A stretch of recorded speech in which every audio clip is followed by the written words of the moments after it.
My guest today is a security expert from the Kofi Annan Peacekeeping Training Center. He's one of those professionals who is passionate about security. He's concerned and believes that in Ghana there are much more security challenges than we imagine. He says with the advent of oil and in the last quarter of this year, this whole situation is going to get even more complicated, and he'd like us to begin to look at it more seriously. What are these threats, and what, in his opinion, are the best ways of dealing with them? Kwesi Enin, thank you for coming. Well, thank you very much, David, for the invitation. Kwesi, you are lecturing at the Kofi Annan Center for Peacekeeping Training. So I understand that that's an area that's important to you. Tell me, and I'd like to come back to exactly where you work, but first of all, what are those concerns that I hear you speak about quite a bit? Well, I mean, there are multiple concerns, David. Multiple concerns with respect to the way that we, understand security challenges in this country, the way that we resource those who have to respond to that challenge, and more importantly, the way in which we actually responding to those challenges. And the advent of oil and gas, unfortunately, has reflected and deepened what I've consistently called the naivety of our security thinking and response. That we've seen this offshore oil as the mantra to resolve all our economic problems. We've done actually very little to ensure, A, that we protect that potential massive resource, and B, also to provide the logistics that will protect it and then to bring those monies into the coffers of the Bank of Ghana. Protected from who and what? Well, protected from a multiplicity of both old and new challenges. The old challenges are feeding on the new. The old are about small arms, issues of expectations, huge expectations, issues of chieftaincy, issues of the way that natural resources are allocated. The new will deal with oil bunkering. The new will deal with terrorism. The new will deal with issues related to maritime insecurity.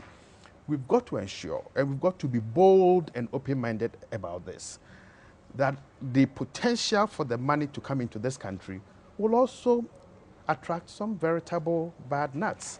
And I think we've got to look at the counterfactual and begin to prepare before that oil comes on stream. Where do we start? We start by asking ourselves, what do we understand about what our factual challenges are, security challenges? We've got to ask ourselves, how do we resource those who are mandated by the state to respond? And we've got to ask ourselves, do we have the manpower? Do we have a fair process for recruitment, for training, and for advancement of career? Do you think it deserves special treatment, security? It's deserved more than enough special treatment for the past 40 years, but we haven't given it that special treatment. And we are beginning to see, David, that lack of ability to provide that special treatment. Give me an example of where we are beginning to see that. We are beginning to see that all over this country, where chieftaincy conflicts, land, Is this not just something in the northern part of Ghana? No. This cuts across the whole of this country. You see, one of the things that we've been very good at doing in this country is self-denial. We've created a false impression about ourselves. That we are peaceful and peace-loving people. That we are religious, that we are hospitable. Yes. But that is true, is it not? No, it's not. It's far from being true. That hospitality, that peacefulness, that myth about who we are as a single people has been shattered more than 30 years ago. You're saying Ghanaians are not as peace-loving as they pretend to be. I mean, they're not as religious. Peace-loving. There's not one shop open on Sunday. Everybody is in church. They're in church even on weekdays. It's business. It's big business. It's profitable. It puts a plaster on our sore. The rhetoric is fantastic. The singing and the dancing provides a legitimate avenue for people to enjoy themselves on Sunday. Yeah. Okay, but that veneer of religiosity is torn asunder very quickly when we leave the confines of the church.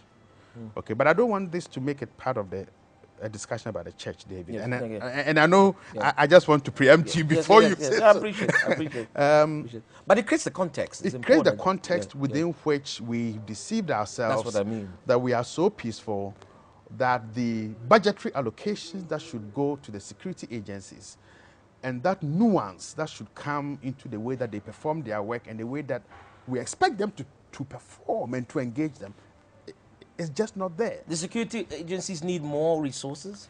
Considerably more resources. But that's one of the areas where they don't even have to explain how much money they get when they're putting a budget together. Am I not correct? Well, they do put a budget together. Yeah, but what I'm saying is they don't need to tell us what amounts they have. So I'm surprised. I would imagine that they have as much as they want. Well, the armed forces budget. Yes, it's a secret. Well, not that much. Not a secret? Okay. No, it's only about 0.7% of GDP. That is terribly way below what we need. I mean, all our contiguous states, Togo, Burkina Faso, La Côte d'Ivoire, have about 1.2, 1.3. Why is that? That's interesting that Ghana would be in that position. Well, I think it's this conceptual framework, the whole this idea that we don't really have any real threats. That we don't have any real external threats, and increasingly deceived ourselves that there were no internal threats also. But there are no external threats. There are. Where are the external threats? Because Ivory Coast claims that the oil could be theirs. Is that why you suddenly see external threats? That is just one of it. Where else? Tell me. The narcotics. It's a major threat to this country in terms of transportation, banking, potential infiltration of politics. Now, that is one of the most dangerous threats in this country. What? That our inability consistently to fight the narcotics threat eventually will lead to the capture of the state apparatus. The political system, the judiciary and so on, you mean? Yeah. I think there are more than enough indications. That drug money can corrupt state institutions? Is that what you're saying? That's what I'm saying. And you say it's happening?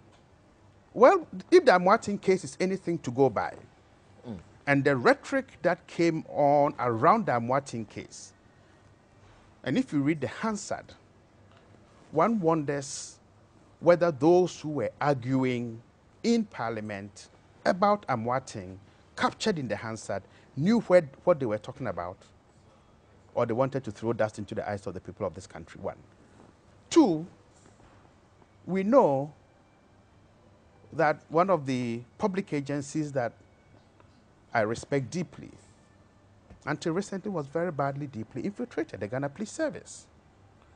We also know that certain members of the judiciary have shown deep concern about some of the judgments related to narcotics. Okay, we know that both customs and immigration have had serious problems. Now, the way in which we've understood narcotics is that, well, this is just something that has started.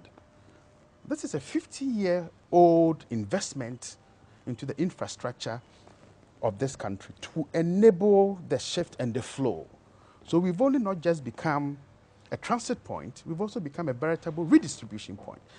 Now, when you have an attempt at state capture, okay, albeit that the last 18 months or 24 months or so, as the conversations have come on board, we've sort of woken up to the potential threat. Now, and it took too long. And that is why, for me, we shouldn't wait too long to begin to realize the potential threats that the offshore oil also brings. Now, the master plan, the 208 master plan, has several sections dealing with security. And when you ask which me master plan for the oil and gas sector? Yeah, it has a section on security. Yeah, it has a section on security. Yeah. That talks about providing a secure environment that will lead to the exploitation, the exploration, the transportation. That's good. That is good. Yeah. Oh, but we are fantastic with the rhetoric. Developing the plan. Oh, we are. Look, we are world class. I mean, if developing plans and providing the rhetoric was what would make us or make us great, we would be number one. We would